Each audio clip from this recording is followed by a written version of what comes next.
Hello friends, मैं हूं गौरव और आज जिस एंटार्क्टिका को हम इस छवि से देखते हैं, आज से करीब 400 मिलियन सालों पहले ये एंटार्क्टिका सफेद नहीं बल्कि हरा भरा ट्रॉपिकल पैराडाइज हुआ करता था। इनफैक्ट वहां पर पाम्स, बायोबैब्स, बीच और कॉनिफर्स जैसे डेंस और लुशियस ट्रीज पाए जाते थे। उस इकोसिस्टम में आज के बीवर्स, ऑटर्स, टैपिर्स जैसे मार्सुपियल्स के एंसेस्टर्स भी पाए जाते थे। लेकिन आज के मॉडर्न समय में एंटार्क्टिका ऐसा है, पूरा वीरान बंजर जमीन जो दूर दूर तक सिर्फ बर्फ के चादर से ढका हुआ है। एंड यू नो व्हाट, इस मैसिव चेंज के पीछे एक बहुत ही बड़ी एडवेंचरस और थ्रिलिंग कहानी है और इस कहानी को सुनने हमें जाना होगा आज से करीब 400 मिलियन साल पहले डेवोनियन जियोलॉजिकल पीरियड में। उस वक्त जब एंटार्क्टिका गोंडवाना लैंड नाम के एक सुपर कॉन्टिनेंट का हिस्सा था और इसमें साउथ अमेरिका, ऑस्ट्रेलिया, एंटार्क्टिका और इंडिया भी, ये सारे जो आज अलग अलग कॉन्टिनेंट्स है वो सब एक ही कॉन्टिनेंट थे। अब क्योंकि उस वक्त एंटार्क्टिका, साउथ अमेरिका और ऑस्ट्रेलिया ये दो कॉन्टिनेंट्स के एकदम नजदीक स्थित था, तो उस वक्त जो साउथ अमेरिका के पेड़ पौधे और जानवर थे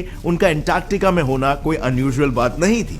ऐसे ही समय बीतता गया, कुछ मिलियंस ऑफ ईयर्स पास हुए और हमारी एंट्री हुई कार्बोनिफेरस नाम के एक पीरियड में। इस पीरियड के लैटर हाफ में, यानी आज से करीबन 300 मिलियन साल पहले, गोंडवाना सुपर कॉन्टिनेंट सर्बिया और लॉरेशिया जैसे कॉन्टिनेंट से टकराया और इन्होंने मिलकर पैंजिया को जन्म दिया। ये एक ऐसा दौर था जब पृथ्वी का हर एक छोटा जुड़कर एक सुपर कॉन्टिनेंट फॉर्म कर चुका था। अब ऐसा कैसे हुआ, यू मे आस्क। पृथ्वी ऐसे ही थोड़ी ना हिलडुल के एक दूसरे से जुड़ जाती है। वेल, असल में जुड़ती है। पृथ्वी में जितना भी जमीन है वो कई पीसेस में डिवाइडेड है जिन्हें टेक्टोनिक प्लेट्स कहते हैं और ये कॉन्स्टेंटली मूव करते रहते हैं। इनफैक्ट अर्थक्वेक्स या even mountain formations, valley formation भी इन्हीं के वजह से ही होते हैं। सो अब जब पैंजिया फॉर्म हुआ तो ये पूरा कनेक्टेड लैंड मास इक्वेटर पर कॉन्सेंट्रेटेड था और जैसे कि हम जानते हैं इक्वेटर का जो क्लाइमेट होता है वो वार्म एंड हॉट होता है और इसी वजह से उस एरिया के जो करंट्स थे वो भी वार्म ही हुआ करते थे। और क्योंकि एंटार्क्टिका पैंजिया से कनेक्टेड था, ये वार्म वाटर करंट्स उसके लैंडमास से भी होकर ही निकलते थे। मतलब कि इन अदर वर्ड्स ये प्लांट्स और एनिमल लाइफ फॉर्म के लिए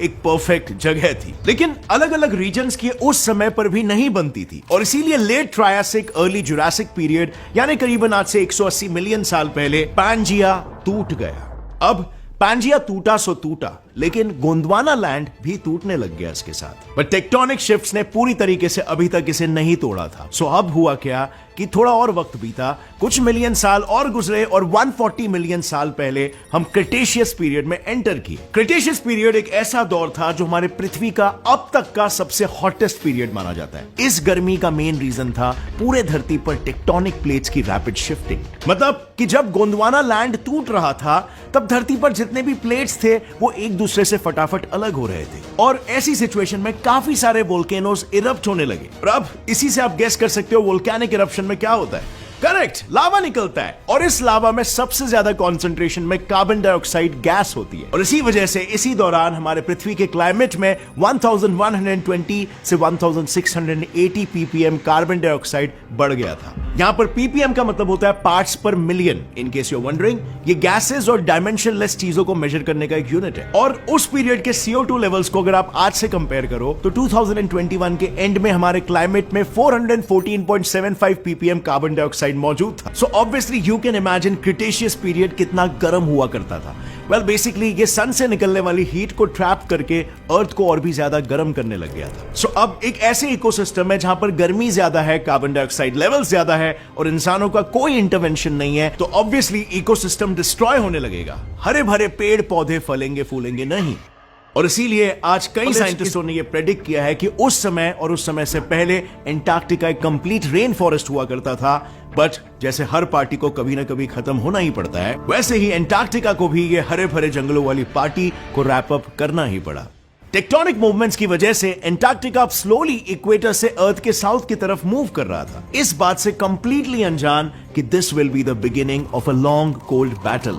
सो अब कुछ और मिलियन साल बीतने के बाद हमने पैलियोनजीन पीरियड में एंटर किया, मतलब आज से करीबन 66 मिलियन सालों पहले। और असल में ये दौर एंटार्क्टिका की जीवन शैली का सबसे एक्साइटिंग समय था, क्योंकि सबसे पहले तो उसके करीब 10 मिलियन साल बाद इंडियन सबकॉन्टिनेंट की tectonic plate Asian tectonic plate से टकराई थी। इनफैक्ट इंडिया की tectonic plate 20 centimetre per year की रफ्तार से इतनी फास्ट ट्रैवल कर रही थी कि रफ्तार की वजह से इंडियन प्लेट का थिकनेस घिसते घिसते इतना घिस गया कि आज इसकी थिकनेस गोंडवाना के बाकी के कॉन्टिनेंट प्लेट्स के मुकाबले सिर्फ आधी ही रह गई है। एंड ये मूवमेंट आज तक जारी है, जिस वजह से एशियन प्लेट का शेप वियर्ड हो रहा है और हमारा इंडियन सब कॉन्टिनेंट और छोटा होते जा रहा है। अब जैसे कि मैंने कुछ देर पहले ही कहा था कि इन प्लेट्स के टकराने की वजह से माउंटेन्स फॉर्म होते हैं। तो जब ये इंडियन प्लेट एशियन कॉन्टिनेंट से टकराई थी तो इसके इंपैक्ट की वजह से हमारे majestic Himalayan mountain ranges form हुए।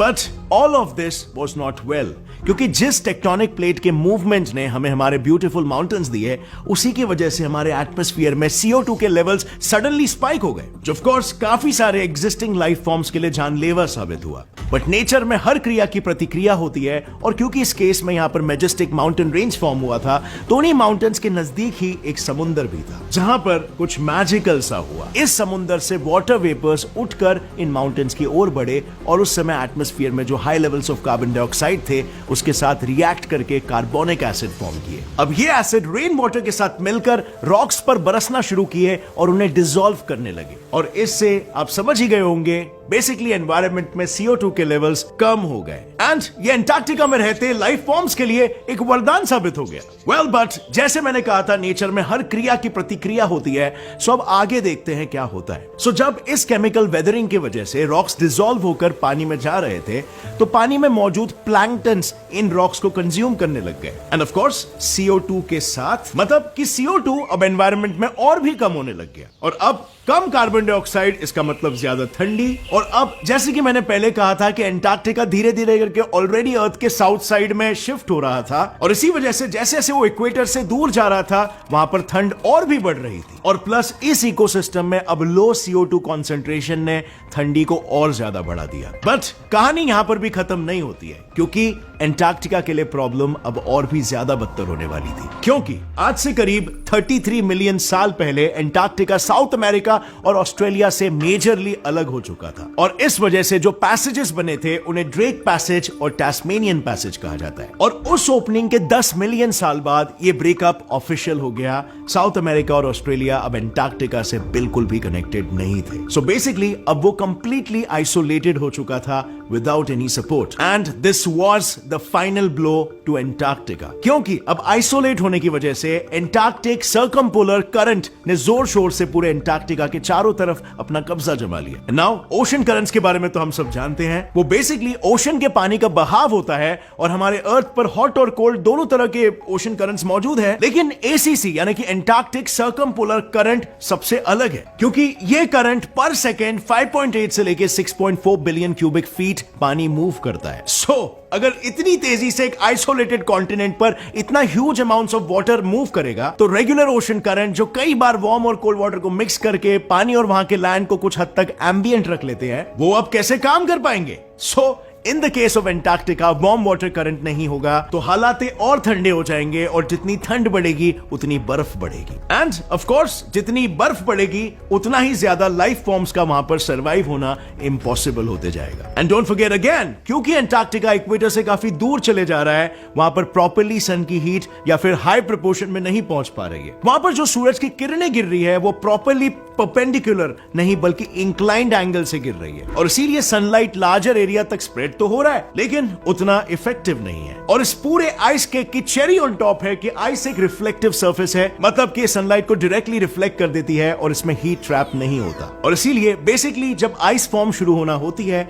उसे काउंटर करने के लिए सफिशिएंट सनलाइट नहीं होता, और इसीलिए बर्फ की वो पतली परत और झाड़ी होने लगती है। So it basically means some ice leads to more ice. इस फिनोमिनन को एक पॉजिटिव फीडबैक लूप या फिर एक साइकिल भी कहा जाता है, जिसने ऑलरेडी स्ट्रगल कर रहे अंटार्कटिका को परमानेंटली फ्रीज करा दिया। और इसीलिए आज वहां पर इतने सालों बाद दुनिया आपको कुछ ऐसी दिखाई देती है। Well, the moral of the story is change is real. In fact साइंटिस्टों ने यह तक प्रेडिक्ट किया है कि अगर सिचुएशंस ऐसे ही चलते रहे तो अंटार्कटिका को फिर से पिघलने में टाइम नहीं लगेगा। सी लेवल्स 230 फीट से बढ़ने में, मरीन लाइफ कंप्लीटली डिस्ट्रॉय होने में, और फाइनली हम ह्यूमंस 2 बिलियन इंसानों को डिस्प्लेस होने में भी ज्यादा समय नहीं लगेगा। So guys, now you tell me कि इस सिचुएशन को प्रिवेंट करने के लिए हम क्या कर सकते हैं? क्योंकि पुराने जमाने में तो इंसान नहीं हुआ करते थे, बट आज हम हैं, और पहले से बहुत ही ज्यादा advanced. So write down your answer in the comment section. और अगर इस वीडियो को देखकर आपको कुछ भी नया सीखने मिला, एक लाइक जरूर ठोकना। See you next time friends. As always, stay curious, keep learning and keep growing. जय हिंद।